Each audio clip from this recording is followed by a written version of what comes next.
Hello friends, today I want to talk about 6 things that you might see in your life if you had childhood trauma. And remember that when I say childhood trauma, it doesn't always have to be something overt, and it doesn't even have to be something that was done intentional. And again, there could be many different reasons for this, but today I just wanted to focus on some symptoms you could look for. And the reason I want to talk about the symptoms is because I'm going to be dead honest. There was a time in my life where if somebody said, Michelle, did you have childhood trauma? I probably would have said no, because I didn't really understand what that encompassed, right? Especially if you have a roof over your head, you have all of your physical needs being met, and things look a certain way to the outside world, and especially if the people in your life had this perception of what your childhood was like that's different from what you thought your perception was, it could be really confusing. So basically, I'm giving these symptoms because they were symptoms I wish I had come across when I was 19 and 20 years old, and I could have evaluated what had happened and how it had affected me and gotten help a whole lot sooner. So with that in mind, let's get started. For those that don't know me, my name is Michelle. I'm a life and relationship coach. I'm also the founder of the Thriver School of Transformation, which is an interactive monthly membership where we talk about everything I talk about on this channel, but we find ways to put it into practice in our daily life. Okay, it's an international community. We meet live weekly. If you feel like that's something that could help you on your healing journey, make sure you check out the links in the description box below. Number 1 is you don't feel safe or comfortable in your own skin. Every single human being has the right to be their own unique, authentic self. Even God himself grants free will to everyone. Right? And when you have been allowed to be your authentic self, there's a strong sense of self, and there's a confidence. It's comfortable being you. Well, if you've been through childhood trauma, you don't feel that. You don't feel comfortable in your own skin. You probably don't know why, and you're not blaming anybody. In fact, you're probably blaming yourself. You probably think there's something wrong with you for not feeling comfortable in your own skin. When the reality is that this often comes about because maybe you were taught conditional love, where you were loved if and when you did something that was, either approved of or beneficial to your caregiver, but that was the only time you really saw any displays of love or affection. And maybe when you made a mistake, it was so strongly pointed out, and it could have been done in a very shame-based way, you started to feel uncomfortable simply being imperfect. Symptom number 2 is that you don't have self-trust, right? There's a lack of feeling connected to your authentic self inside. And some of the ways that this manifests are in a fear of making decisions. You're afraid to make the wrong decision. You're afraid, you're unable to kind of figure out what's the best decision, because maybe your inner self knows, and you get that gut instinct that tells you do this or don't do that, but then you override it with a voice that says, oh no, don't think that way, or it's not so bad. And that often comes about when, let's say in childhood, where you expressed a perception, or you regularly expressed a perception, and it was either minimized, ridiculized, or ignored, right? Or you were made to feel bad or wrong for having that perception. Well, in childhood, you don't have the emotional maturity to say, well, that person's allowed to have their perspective, but I'm still allowed to have my own. No, you actually feel so shamed that you start feeling like you can't trust yourself. A third symptom is you feel very uncomfortable if somebody doesn't like you, or you feel fear of making someone upset. And how this shows up in your adult life is that you wind up morphing your personality into being whatever your significant other wants you to be, or you think that's what they want, or you think they'll be upset if you show your authentic self, and so you're always hiding yourself.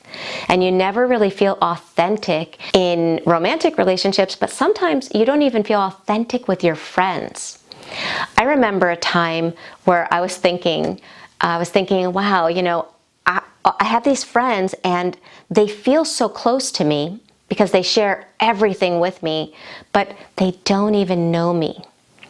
Now, I wish I had realized that they didn't know me because I didn't let them know me, right? Whenever they wanted to talk, I made it all about them. When they showed interest in me, I minimized myself and again pointed the finger towards them.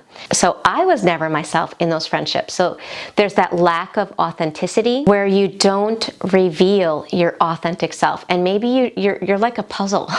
You're a puzzle that you show this puzzle piece to that person, you show this puzzle piece to that person, these little pieces of yourself that you think other people will understand, but you never just show up as your whole authentic self. And this bleeds into the fourth symptom, which is people pleasing, right? When you aren't your authentic self and you're afraid of people getting upset, you begin to live life doing everything you can to make sure other people are happy. And this causes you in your adult life to feel responsible for other people's feelings. Now, obviously, what we do affects the people we're in relationships with. However, we are not responsible for how other people choose to feel. So if we struggle with this, what you'll see in your grown-up adult romantic relationships is that if you feel responsible for someone not being happy and you have this people pleasing, that will kick on and you will be living life trying to make everyone else happy. Except you. Like if you really looked at it, the only person that you don't people please is yourself, but you wind up people pleasing everyone else. The fifth symptom that you might see in your life is self-abandonment. Now again, it wasn't until I hit rock bottom that I even realized that I abandoned myself, right? How sad to wait so long. Again, these are things that I wish I knew when I graduated high school. Self-abandonment, how that shows up is when you're feeling a feeling, you wind up either minimizing it, you ignore it, you're completely externally focused all the time, you're not focused on self, you don't show up for yourself, and when an emotion comes up into your body, right, let's say you feel shame, you feel sad, rather than being there for yourself like you would a good friend that's upset, your inner dialogue is probably super, super harsh. And the reason for that is because every inner voice, this is a video that I've played in my workshops, and I don't think I played it yet in my membership, but every inner voice starts out as an outer voice.